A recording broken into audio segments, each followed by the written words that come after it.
Get ready to tune in, turn back the dial, and rediscover the airwaves of yesteryear. This is Echoes from the Past, your backstage pass to the shows that changed everything.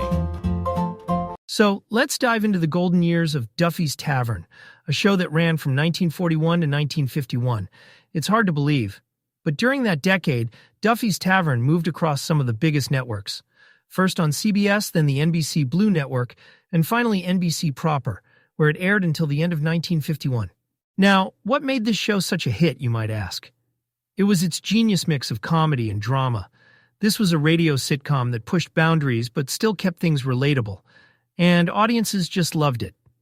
Even now, it holds a strong 4.2 out of 5 rating, which is pretty incredible for a series that wrapped up over 70 years ago. You know, I've got this distinct memory.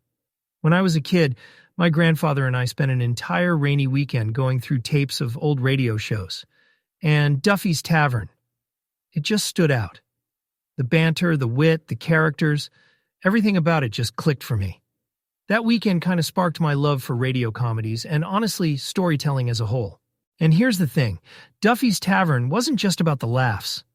It had this charm, this warmth, that kept people coming back week after week. At the center of it all was Archie, the bartender, who was always surrounded by a colorful cast of patrons. They weren't perfect, not by a long shot, but they were human. And that's what made the show feel so alive.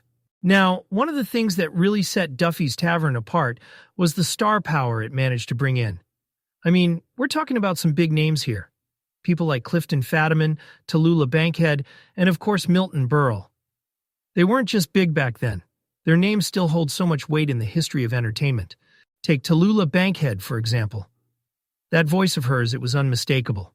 When she guested on Duffy's Tavern, you could feel this level of sophistication meet irreverence.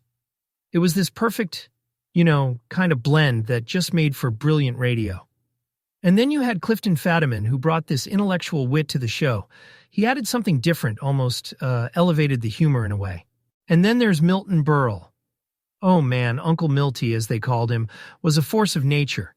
His comedic timing, it was electric.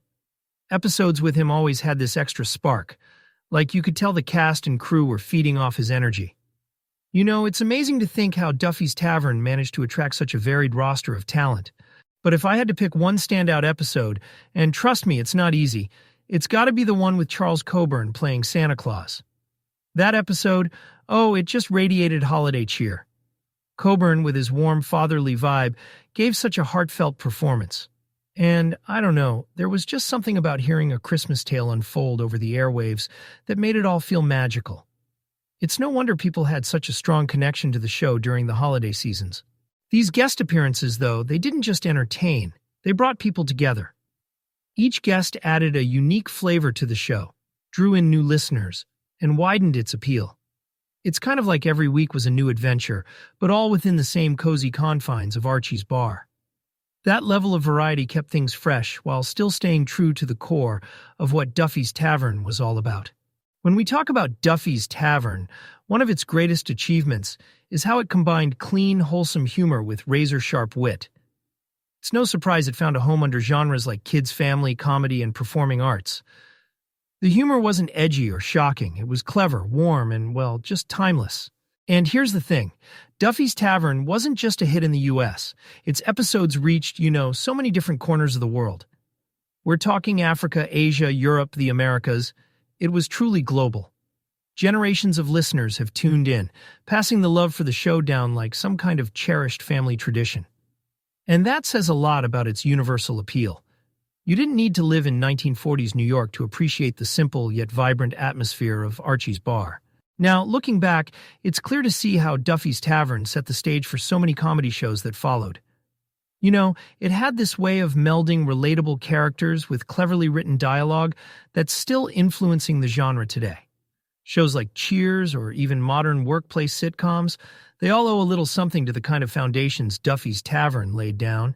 And what's amazing is how it continues to resonate. There's this charm about it that carries through the years. Even though it ended in the 50s, listeners across generations are still returning to those episodes. Some for nostalgia, some out of curiosity, and some just because good comedy never really goes out of style. At its heart, Duffy's Tavern reminds us that laughter has this incredible ability to bring people together, no matter where you're from or how old you are. It's a legacy of connection, warmth, and humor, and honestly, it's inspiring to see how something so simple can leave such a profound mark. And that's all for today. Thanks for tuning in and taking this trip into the golden days of radio with me. Until next time, take care and keep the spirit of great storytelling alive. See you soon.